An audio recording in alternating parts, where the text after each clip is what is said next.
So, ladies and gentlemen, here we are with an M48 Patton. Now, I should say that this game was not sent to me. This was a result of my looking at other people's YouTube content and thinking, I don't know what the hell was wrong with me, thinking, people do commentaries of games where there's a load of damage, and my brain kind of analysing and compromising between... Because normally I don't do games like this. This is going to be a game where a lot of damage is done. There will be a big impact made by this M48 Patton in this game. And so it's a result of me sorting by damage and looking at the games. The trouble is, usually, upon games like that, they are not given based on any display of skill, based on any facet of amazing gameplay by the player that posts the replay. It can be spamming heat, or more than likely, it's just a situation where they were in the right place at the right time and they shot the enemy tanks. And that is it. And that's been true for quite a while of a lot of these other YouTubers that cover these games. They seem to cover them purely for the numbers, not for any more in-depth reason than that, and that troubles me. But then I saw this game and I was like, yep, that's cool, that's cool. So, let's do a quick review of the M46 Patton, shall we? And missing that shot on the Carnarvon, that is not as uncommon as you might think. This is a great 105mm gun that you get on the M48 Patton, following on from the 105 that you get on the M46 Patton. These tanks have been on the receiving end of a buff recently to the turret, and before that, to the gun. So, what have you got? You got 7.19 rounds per minute, I believe, with this gun, with 0.35 accuracy. Now, that's good, but the accuracy of this gun, it feels... I don't know, maybe I'm carrying on prejudice from the M46, because the thing about the M46, right, is its accuracy was 0.37. Now, those of you who are playing Russian tanks, particularly the Russian heavies, will look at that and think, ooh, this is good. But the tank has a 2-second aim time. So the problem I'd find quite often with the M46 at tier 9 was that I'd aim in fully and then I'd miss. And that was particularly frustrating to me. It's less of a problem on the tier 10, I think, more of a problem with me because I suck at aiming. So, 810 horsepower per turn, 810 horsepower, which gives a horsepower per turn of 17. 9 degrees of gun depression, as you can see him working here, and this is something that I really like. Throughout that combat on the 113, which is still going on beneath him, you can see him looking over, and it shows awareness that he's so concerned about the Scorpion. And while I was watching this gameplay, I was thinking, I don't think I've had the balls to continue an engagement on that 113 while there's a Scorpion sat out there with a 128mm gun with 248mm of pen and 490 alpha damage, sat right out there, that has 0.3 accuracy as well. If the Scorpion gets a chance to sit and fully aim at you, you are in trouble. But this guy, caution to the wind, and he bitch slapped that 113 into oblivion. And a combination of awareness and aggression that is seldom found. More often, aggression is prompted by stupidity and lack of knowledge than knowledge itself. Do excuse me. God damn it, quit talking about me. Nice. So, does take a hit from the Scorpion there. Which, should it trouble him? Well, tier 10 medium tank, you're taking 490 damage. It's not pleasant, but look at what he's gained. In a tank with 254 millimeters of target armor now. Remember, this thing has a cupola that is 50.8 millimeters thick, I believe. 50.8? I think so. That's abysmal. When you look at stuff like the 430 at tier 9, the 430 version 2, both of its cupolas are 400, my god, I'm drunk, 248 millimeters thick. And then 50.8? I mean, you can count your lucky stars, to be quite honest, count your blessings, because this cupola used to be the size of the Eiffel Tower.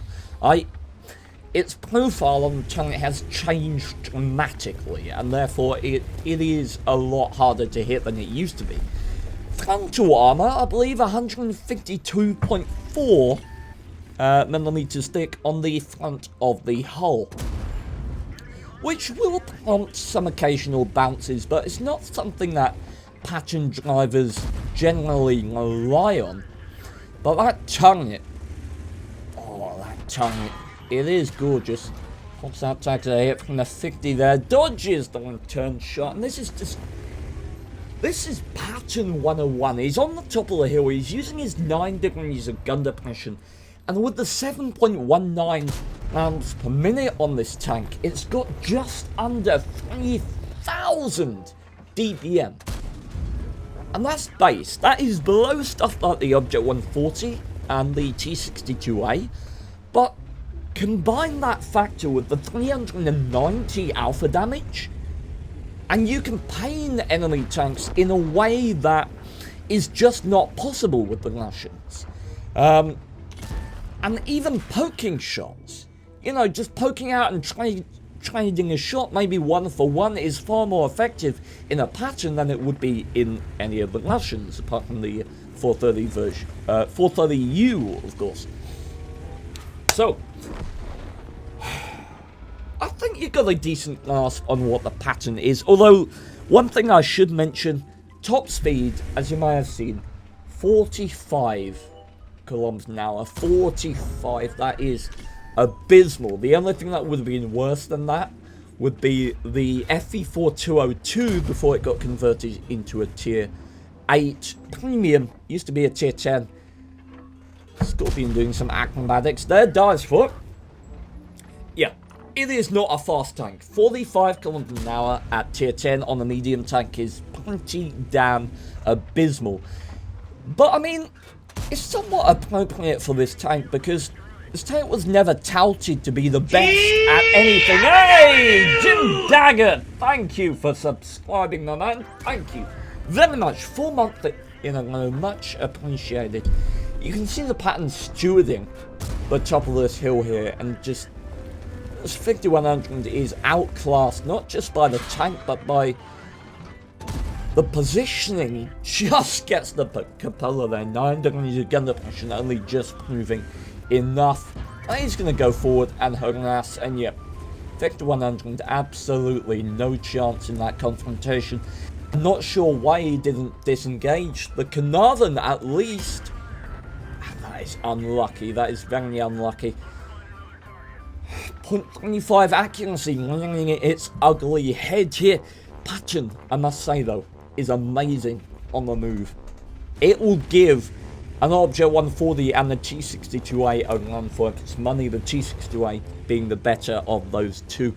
On the move, this tank is brilliant.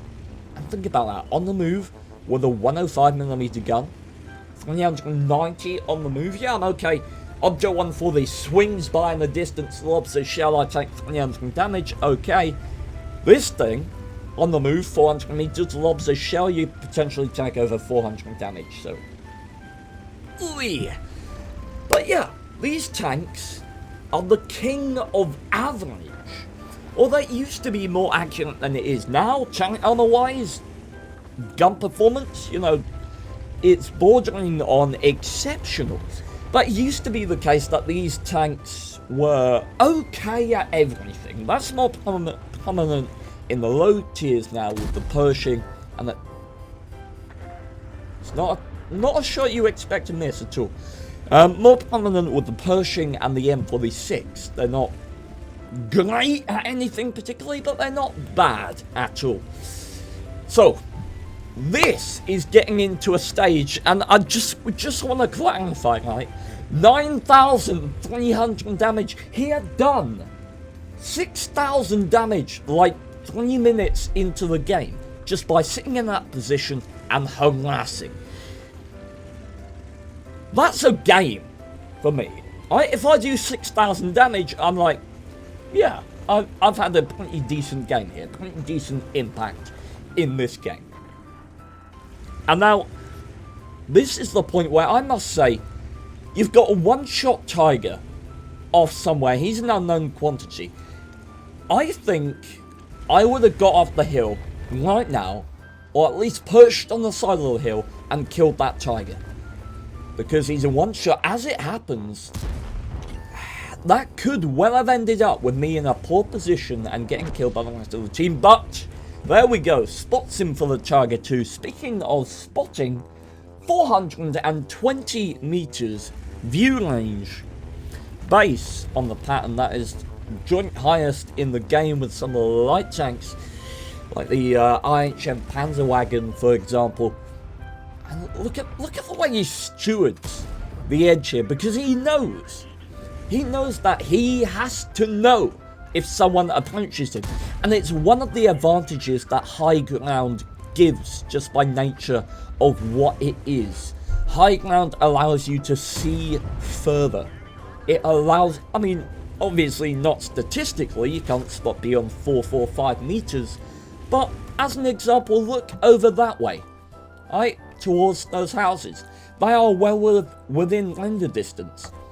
But from the hill here, he has a chance to spot over them in a way that just would not be possible if he was at ground level in this position.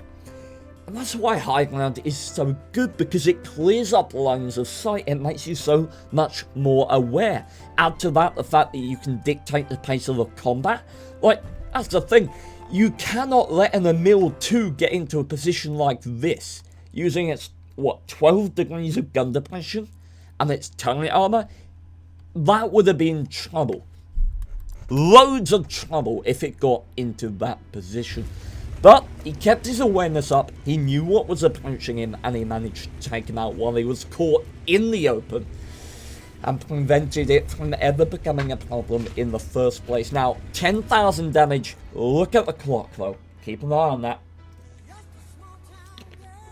3 minutes. Now, at this point, he does have 1,170 hit points on the Oakland 15. He is a one-shot for that Badger. He is a two-shot for the E50M.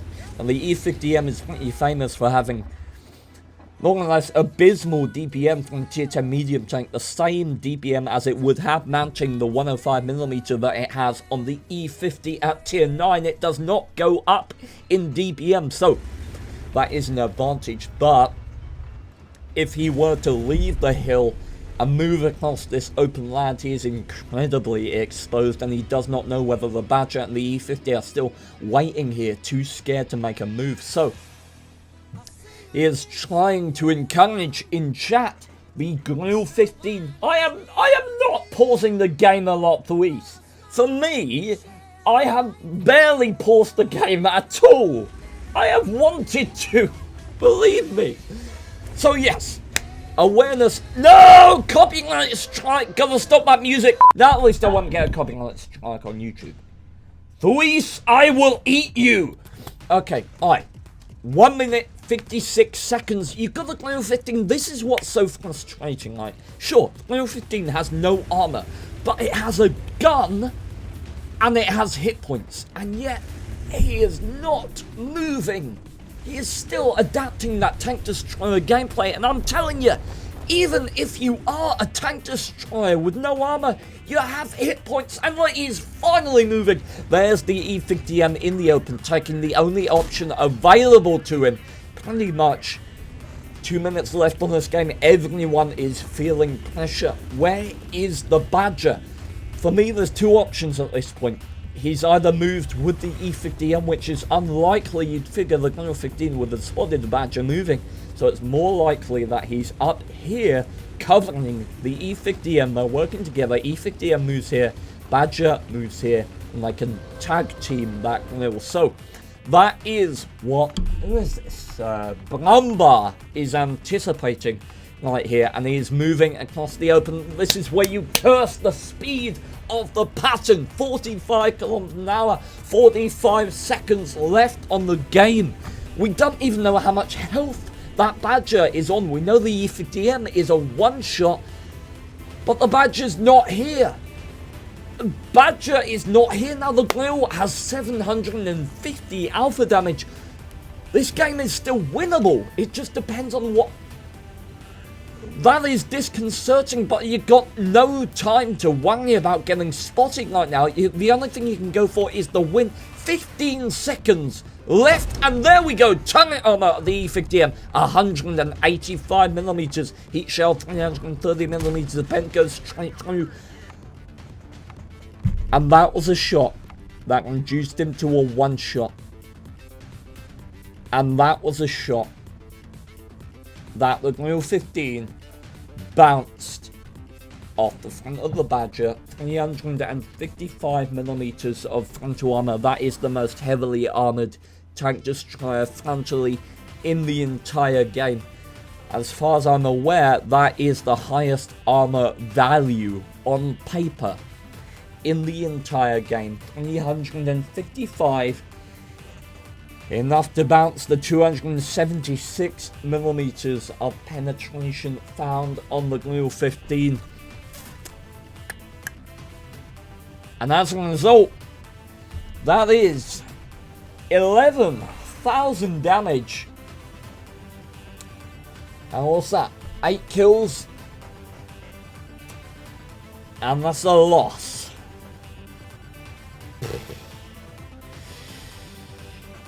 Now, it's very easy for me, in hindsight, right, to sit here and say you should have done this, should have done that. I'm convinced I would have lost this game well before Blumbar did here.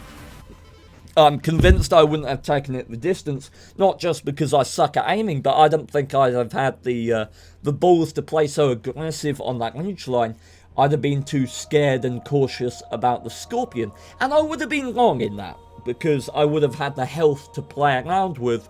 But I'm a very defensive player by nature, I think, very strategic player, so who knows.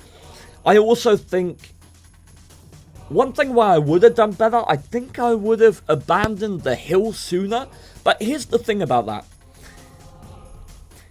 I wouldn't have done that, how can I say this? In hindsight, sitting here, it would have been the right thing to do, right? Because I know where the enemy was.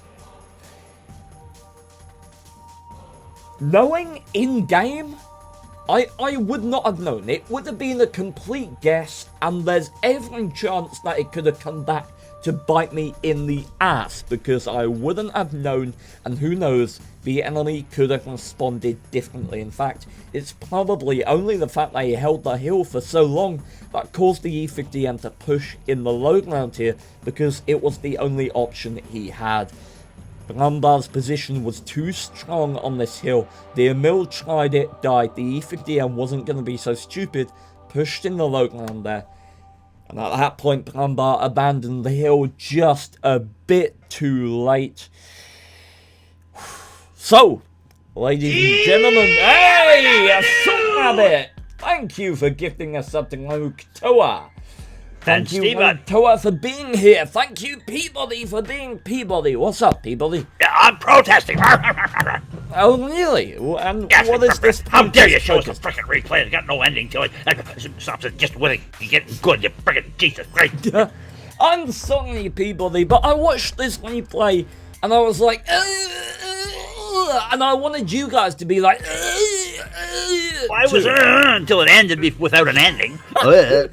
But it's a good replay. You've got to have that full, the big defeat screen and everything else. So everybody can look at Wargaming and go, goddamn company and all this. You know, you got to have that in there. The salt has got to be there. Well, he ran out of APCR ammo, so he fired a load of heat, so it's in all likelihood that despite 11,000 damage, I'm gonna bet that he actually lost money in this game. Probably.